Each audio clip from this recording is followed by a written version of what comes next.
343 is changing the way they do things and making adjustments at the personal level. Finally, this has been announced. Word broke today that 343 is restructuring some of their top leadership and that Bonnie Ross, who's been the leader for that company and with MS for longer than 15 years, is retiring from the business completely. In her place, they're going to be splitting her prior duties to 3 other leads. I've had this video primed for a while, as well as some of my thoughts on this switch, and it's been sort of a long time coming, so here are some of the reasons why I think this is a good idea and some of the traps that Microsoft could still fall into. One thing I want to do is read Bonnie's going away Twitter that she did. She said, "While I'd hope to stay with Halo until we release the winter update, I'm letting you know I'm be leaving 343 and attending to a family medical issue. I'm incredibly proud of the work everyone at 343 Industries has done with Halo Infinite, the Master Chief Collection, the Halo television series, and so much more. It has been an honor to serve alongside the team for the last 15 years, to be a part of the universe that I love." And she goes on to just congratulate everybody. I just want to point out that you can very clearly see in that writing that she was planning on leaving already and prior to the winter update. And the interior choices and exactly what happened, we'll probably never know. It'll be a little bit like when Shane left PlayStation, but I just wanted to point that out, that you can definitely tell in that language, and that's certainly been something that's been rumored around behind the scenes. First thing is first, though, with Bonnie Ross leaving, splitting that up into 3 different people, we're going to look at how that's actually working. Peter Hintze, Bryane, Koski, and Elizaeth Van Wyck will take all of Bonnie's duties and split them, and I think this is a tremendous idea and something 343 internally has really sort of been churning around for a while, trying to figure out exactly how everything was going to come together and how to do this. This happens at other companies as well. When a business or a IP like this grows up so quickly that you end up giving a lot of duties to what you would consider to be a bottleneck, and that ends up falling apart. Now, this isn't the only issues with... First, let's remember, Bonnie was handling the games. She was also helping out with the TV show, the media projects, and this is just too much for one person. This is also something that we actually saw come to the forefront a bit with another title, Quantum Break, when they were having issues behind the scenes trying to get the video game prepped, as well as those TV shows and how to deliver them. And before somebody jumps in and is like, Quantum Break, man, that's not 343. What I'm talking about is when you get multiple property kind of situations like this, where you're mixing them all in and then multiple media as well. These are one of the problems that we see, whether it be an internal company like 343 or another developer like Remedy. There's a lot of difficulties when you're trying to do all of that, because just creating a game across, let's say, multiple generations can be difficult enough. And this is certainly something that we've seen replicated in any of these companies that try to split out and do more than just the game itself, which can be difficult all by itself. All of these multimedia project stages that go on need a tremendous number of people. There's just a bunch of guys and gals jumping off trampolines, trying to dunk it into perfection and figure out a way for them to get all these projects to hit, and it's almost impossible. Bonnie's biggest project so far was Master Chief Collection, which, despite them trying to roll all the titles into one overarching front end, it came out the other side in terrible shape. It also shows to you how difficult that kind of project can be to create, even with talent behind you. Something that I brought up when we started to talk about Ubisoft's Infinite and the ideas that they may have. Anytime you try to get multiple games into one front end, you have a lot of issues, especially if there's different engines and different time frames. But make no mistake, Infinite launched with excellent scores. I enjoyed that game. It's currently their best scoring game, I believe. They've split the multiplayer away from the single player. That was a decision that they made prior for both versions of the game. They've also had a huge number of modes and options pushed back. And I think a lot of the different community members and even people who just follow the game or push the game on their YouTube channels and so forth have consistently met with a stymied approach to how all of this was going on. There was always a bit of a problem behind the scenes for how all of this was coming to fruition. Remember that Microsoft has stated that all Halo games would have split-screen co-op and only recently stated they would not, which I think is a massive turning point as well, and probably something that internally caused a lot of frustration with all those different groups, especially as we saw examples of that actually working. Now, Microsoft has stated the following. After more than 28 years in gaming at Microsoft, including 15 years leading 343 Industries and Halo through its most ambitious steps forward, Bonnie Ross will be leaving Microsoft and spending more time with her family.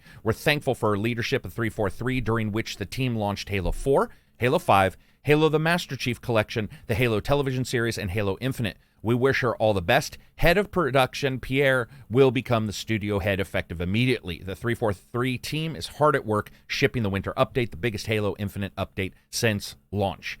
End quote. Why is this important? Well, I'm going to say retiring from the industry simply because we don't know where Bonnie's going after this. There's 2 points to this. One, you have a lot of different issues with Halo, and it's certainly not one person. A lot of people may look at this and be like, okay, everything's going to be fixed. That's not exactly how it goes. The internal underlying restructure actually also indicates that it wasn't just one person and that there were a lot of different teams that were needing more information from their leads as well as from Bonnie, of course. But there's a lot more going on than just one person who's being replaced and that's suddenly magically fixing everything. This is also something that we will continue to see, and you can say this right now. You can mark this spot in the video. I'm going to tell you right now, most likely Microsoft and 343 will start doing things to, I would say, roll back some of the badness, including most likely an alert that we will get co-op and it will go back. Whether that's something that they're already thinking about or a way in which for them to jump onto the zeitgeist of positivity, I don't know. But this is something that I would guarantee you that will happen. Businesses do this kind of stuff all the time when they make a big restructure to sort of get that confidence back from the gamers. Now, personally, I'm more interested in Microsoft and 343's restructuring plans below where Bonnie was. It's not a mystery how much one person has to do in everything. It's taken a lot of problems for 343 to sort of step up and say, okay, let's make these big changes, regardless if Bonnie retired of her own decision or otherwise. It's something that has needed to happen for a long time. Now, in many ways, Halo is like DC versus Marvel. Remember this. They want this extended world, but they want it with movies, TV shows, books, and all of this. And they can have it. But if you'll remember the diorama commercial, one of the first excellent parts of Halo lore, but also a bit of a PR snafu. They had this diorama commercial for Halo, and finding out that that wasn't actually in the game caused a lot of fans to see this disconnect already with the multiple ways in which you show your games versus what actually happens. Now, Microsoft stepped back a little bit from that. We saw things like Mad Mad World for Gears, which showed you a lot of the parts in the game and just sort of gave you more of an eclectic out-of-the-way kind of feel for their commercials. But I think the diorama commercial is a good example of them doing something amazing in a slightly different environment, but at the same time, having a lot of fans go, what exactly is going on? And this is not the first time, nor probably the last time Microsoft will do this. It was already showing how difficult these situations can be. You need to build like Marvel has done if you're the DC. The one-offs and the many people will think that Halo has already done that. Notwithstanding, trying to get it all combined, and then the next one not only not combining it but splitting it shows that they have a split focus. One, of course, towards the multiplayer service game, and then one towards your single player and your co-op. But then we started to see some of that desire to put that co-op, at least in the local, getting up and running on their systems. Something that I've pointed out multiple times is most likely due to some kind of save game bug that occasionally happens, and they decided they didn't have the resources for it. Now, Halo's a broad spectrum series of titles. It's got a number of very successful offshoots, which include Reach and ODST as well. Keep an eye on that, because I do not think you're going to see the last of those kind of things.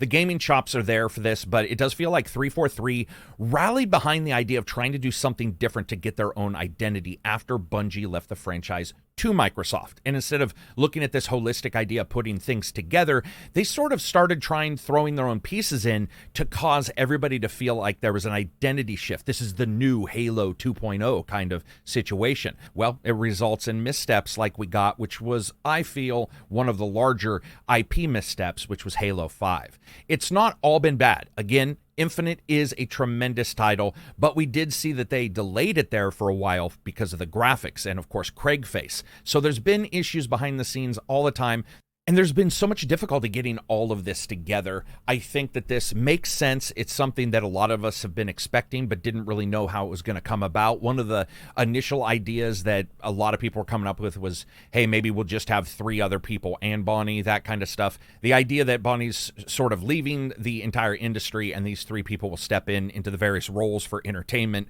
for the games, for the other IP spreading stuff shows that Microsoft took a while to learn, and 343 did as well. But I think Quantum Break was a good hint that there might be an issue. And as somebody who follows the game industry, maybe you don't know that, but I've tracked these kind of things, and sort of you can tell that there's some snafus there. And I know that Quantum Break, by the way, isn't a 343 game. What I'm pointing out is that Microsoft has that issue where they want to spread into the larger spectrum, and they want to get these other companies to do so with them. Because I can guarantee you right now, 343 isn't the only company that they would love to have this be done. Same with Gears. They would love to have these kind of spreads to movies, to TV shows, that kind of stuff. And I think that maybe internally as well, you might see people who saw the Halo TV show and thought, this wasn't handled well either. Like, why did we choose to go this way when we could have really, I would say, strengthened the overall IP? So anyway, these are a lot of different thoughts, but it's been something that's, yeah, it's been percolating for a while. So anyway, give it a thumbs up if you like it. Subscribe. We'll be doing more videos and news on this. We'll be covering it on the podcast. You should see some previews from me as well as reviews for a couple games coming up this week. Man, I hope you have an awesome week.